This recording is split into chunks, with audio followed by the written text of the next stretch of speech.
Hello and welcome back to the channel. My name is Titus Valspar, or Pseudo, depending on where you know me from. Real quick before we jump into today's video, again, I do want to plug my main channel. I'll have a link in the description.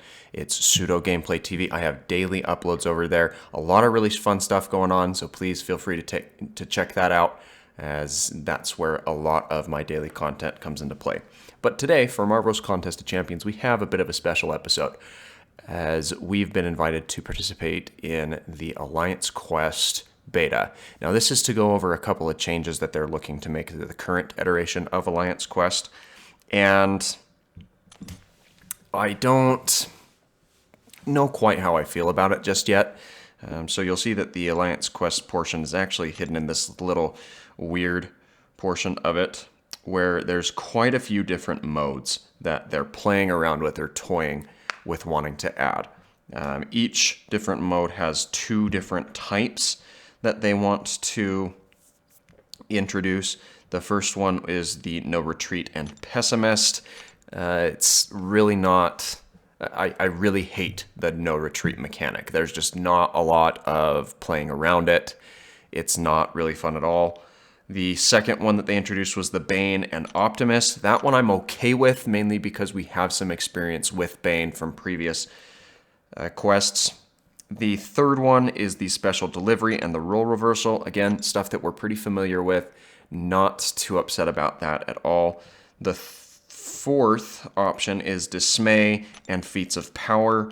And we'll have a brief analysis of each of these, just to kind of give you an idea of how that would impact Alliance Quest if they do choose to integrate any of them. And then this fifth and final one that we're looking at is the Hurt Locker and the Soft Guard. Again, mechanics that we're pretty well versed with. Now, we'll just jump into each of these and showcase a fight or two, just so you can kind of see what it is that they'd be dealing with, and kind of what I've found as my best findings for it. Now, real quick, as we do jump into these, there are a couple of showcases that they have, where they have a map 5 and a map 6, and then 3 different variants of map 7. I'm not sure why that was included. I don't have any experience with map 7, and honestly, I'm not in an alliance that's competitive enough for me to even give that a look. But let's jump into the first area of this No Retreat to kind of show you what that looks like.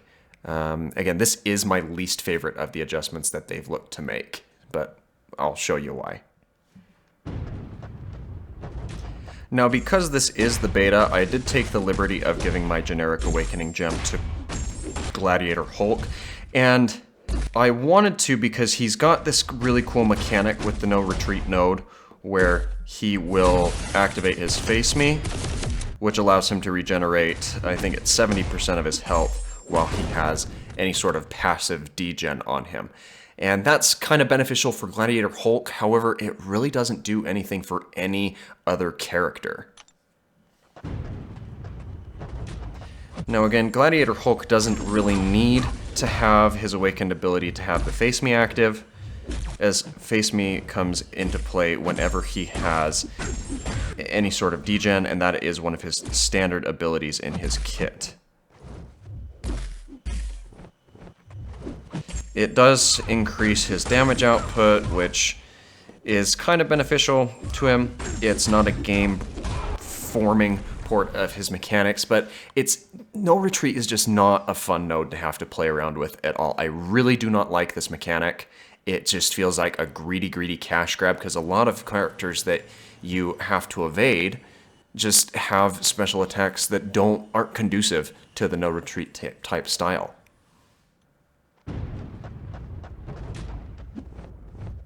It's just not a very fun and interactive way to play the game, in my opinion, because you have to take into consideration the opponent's attacks, and it's just... It's not good game design. Because, like, with Red Hulk there, you end up taking more damage than you really need to on some pretty standard attacks.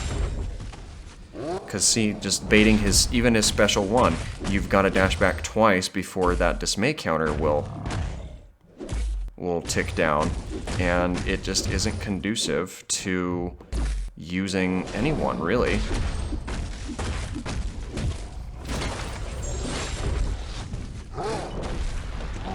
And sure, Red Hulk can kind of mitigate some of that damage a little bit, but it's not useful enough to make it conducive.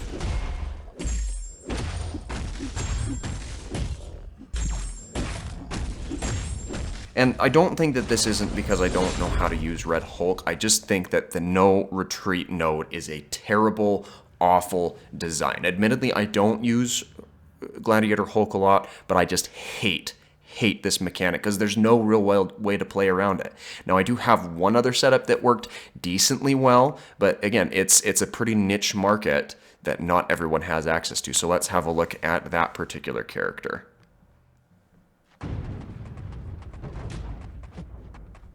So here in a little bit of some map 6 gameplay, Ghost is really the only other character that has any sort of benefit, at least from what I was able to test. And even at that, you've got to be very, very cautious, because the no retreat degen, though it is a damage over time, she can't shrug it off into a passive fury, and the only way to mitigate that damage is with the hood synergy that she has. And that's just, it's terrible game design in my opinion. There's just no real reason to have it.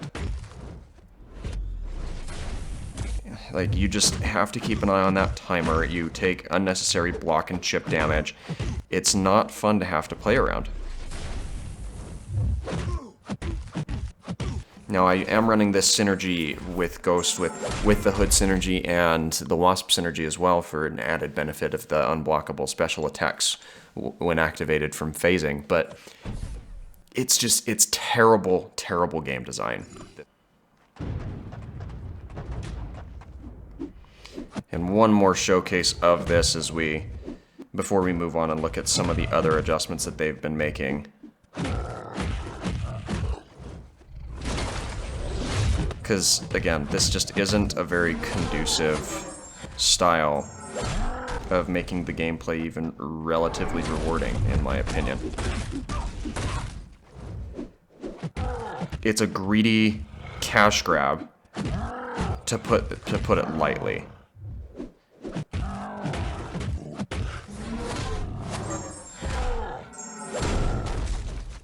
And see, I get the benefit of not taking any damage here with the Hood synergy, but it's not a mechanic that you should have to rely on in order to have a good time playing the game. I just hate it. I hate it a lot. And there's no reason that this should be a change that is implemented to Alliance Quest in any way, shape, or form, because there's not enough characters that can efficiently mitigate it. Even Aegon can't shrug it off with his crit feature. It's a terrible idea to integrate, and no one's going to be able to do anything with Alliance Quest. That being said, there are some changes that they've looked to implement that I actually feel okay about, so let's have a look at some of those. Now, Pessimist is one of those things that we're all pretty familiar with. It basically just gives the opponents that you face off a couple of extra benefits when they're above 75%. I would be completely fine with seeing this integrated, as most people at this level of play. It's really not something that's too concerning. So this is a change that I'd be completely fine with. It really doesn't have any bearing on anything. But again, no retreat is just a terrible, terrible, terrible idea. You really can't get through any of it, and I just hate the way it's designed. Now, the next area of change that they're looking for is Bane, and we'll jump in here as well.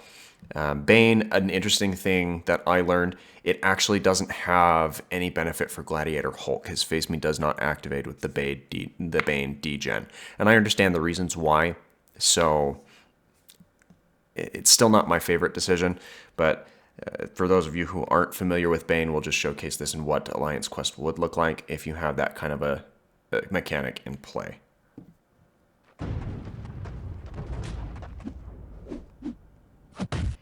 Now, Bane first came into play in Act 5, I believe, particularly in some of the chapters where we face off against the Collector.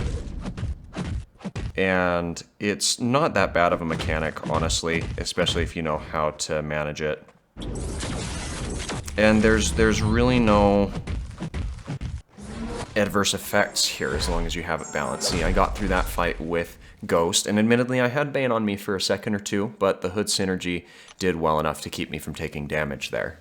So that's a pretty familiar tactic that's used for Bane type maps, and again, I'd be fine with having that implemented into the Alliance Quest changes. There's really no reason we can't have any sort of change to that regard. It's manageable, it's doable, I'd be fine with that. And similarly, I would be okay with the adjustments to Alliance Quest if the Optimist node was made available. It's pretty much the opposite of Pessimist, where below 25%, the opponents in the quest will gain some effects such as some armor and some fury. A lot of that's mitigated by those who run the Assassin's Mastery anyway, so really nothing to be too concerned if this is the change that they choose to implement. Now, special delivery is one of the things that you need to be a little bit more cautious about, especially with its mechanics. So let's jump in and see how that would have an impact on any sorts of these changes. Now, the special delivery mechanic was introduced in portions of Act 6. It's a pretty simple mechanic to have to deal with.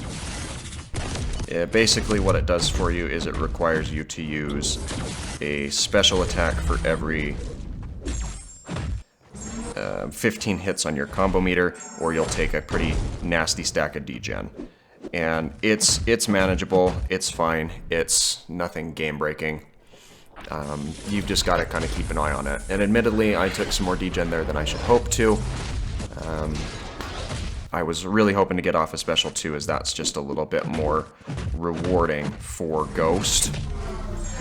But Sentinel was being a little liberal in not wanting to deal out some damage to allow me to gain my power a little quicker. So it's restrictive, but it's not game-breaking. And here we'll just showcase it kind of again. Hopefully Captain Marvel will be a little more cooperative than Sentinel was. Doesn't appear to be the case so far.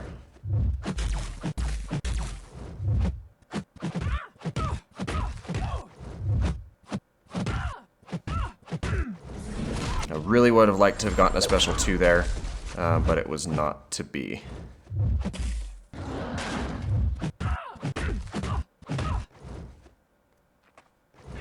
And she's being a little liberal with it. Again, not showcasing the full potential of my Ghost, but this is mainly just to give you an idea of what these nodes would look like and what these changes would be, because some of them I just really do not agree with. And I'd be fine with this one. It wouldn't be my favorite adjustment.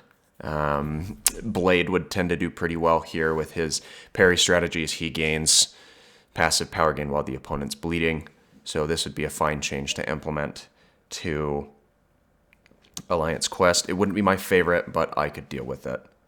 Now, role reversal, it's pretty simple. We won't really go much into this one at all. Role reversal will change the benefits that you get for the class advantages. So, for example, where you generally take a tech opponent in against a mutant opponent and have the class advantage, you instead have a disadvantage, but then those tech champions have the advantage against cosmic, so it just kind of reverses the class relationship wheel. Again, not a game-breaking thing at all to have to deal with. I'd be fine with seeing that change as well. Now with Dismay, this one is one you have to be a little bit more protective about, where you just need to make sure that you don't get hit, because Dismay will cause you to degen proportionate to what was on your combo meter. So, not the greatest mechanic ever, but it's nowhere near as annoying as some of the previous ones that we've looked at. Now, this particular adjustment that is potentially looking to be added to Alliance Quest is Feats of Power, and this basically gives the opponent some sort of effect whenever they have a certain amount of power. So when they get to 1 bar of power, they gain a Fury effect. when they get to 2 bars of power, which we won't look at here with Hood because his special attack 2 is not a whole lot of fun to have to deal with. I believe it's a precision or a cruelty, one of the two, and when they get to 3 bars of power, I believe it's the cruelty effect, but they're manageable. It's not something that you have to fear too much going into these matches. Sure, I guess we'll showcase the second one. So the second one, it adds a precision. Got to be careful here with Hood, where he's got his invisibility thing going on there. But now that he's out of it, we can go ahead and finish up this fight. So yeah, it goes from fury to precision to cruelty as the power stacks up. It's manageable, it's not too annoying to have to look at, and again, would be a fine thing to see added into Alliance Quest. Now, the final changes that they're looking to make, one of them is Hurt Locker. Hurt Locker is an interesting one, which could have some interesting applications to the balance changes in Alliance Quest, and I'll kind of show you what I mean with that. So Hurt Locker, again, is a change that was implemented in some of the more recent additions to the story quest mechanics, where basically it restricts you from using the same type of special attack consecutively, which is hindering two characters such as Ghost, where a lot of her damage output or preferred damage output does come from her special 2. So now it does give you the indicator, which is nice, so you don't forget what special attack you last used, and then you can kind of plan accordingly. So I'll go ahead and throw my special 1 here just to make sure that I don't have any sort of issues.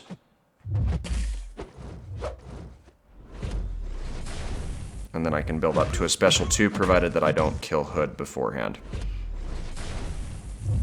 Took a couple of hits there, but again, it happens to the best of us, and it's nothing that is really too concerning.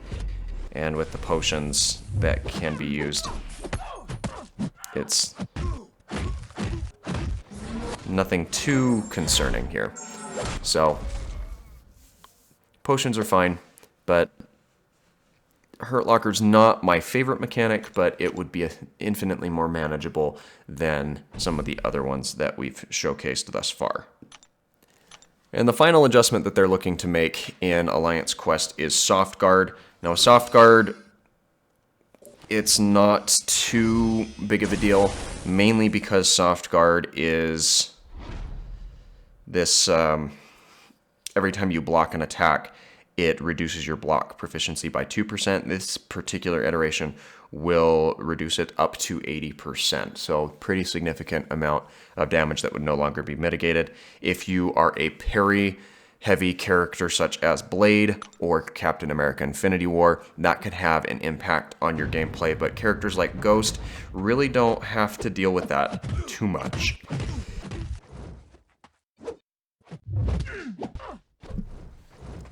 As I get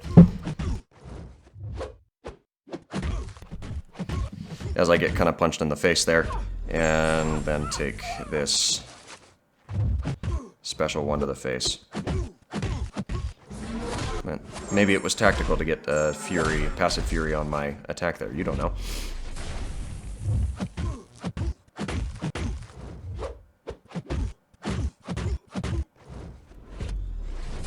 But I haven't taken any hits on the block, so nothing really too concerning there. So all things considered, this beta has some pretty interesting changes that could be implemented into the game. I am indifferent or kind of okay with some of them that they're looking to change. Others I really, really do not want to see. Kabam, if you're watching this video, do not implement No Retreat. It's not going to be fun or beneficial for anyone involved. It restricts the amount of characters that you can viably use in Alliance Quest. No one's going to be able to do anything, and you just cannot implement that change if you want your relationship with the players in your community to be anything of positive. So keep an eye out for these changes, as I'm guessing some of them will be implemented in the next chapter of Alliance Quest, or the next big change or overhaul that they bring to it. Hopefully it will come with some increased rewards as well. But as for now, let me know what you think about these potential changes. I've got a lot of really cool things planned for videos. I'm trying to do uploads here on this channel at least once a week. But if you are looking for more consistent content, again, check out my main channel. That is Pseudo Gamplay TV. I'll have the link down in the description. I have daily uploaded videos over there, mainly with Nintendo Switch content, and a lot of really cool projects that I'm working on there as well. So please share your support in either of the two places. It really helps a lot and would mean a lot to me. But until then, thanks for watching, and you have yourself a great rest of your day. And by the way, I recently acquired a 5-star Aegon that I immediately awakened, took to max sig and to rank 4. So I've got some pretty cool things that I'm wanting to do with him, probably even finishing out the rest of Labyrinth of Legends. So if that's in content that you're interested in seeing, make sure you smash that subscribe button here as well, as there's going to be a lot of cool projects here and over on my main channel. Thanks again.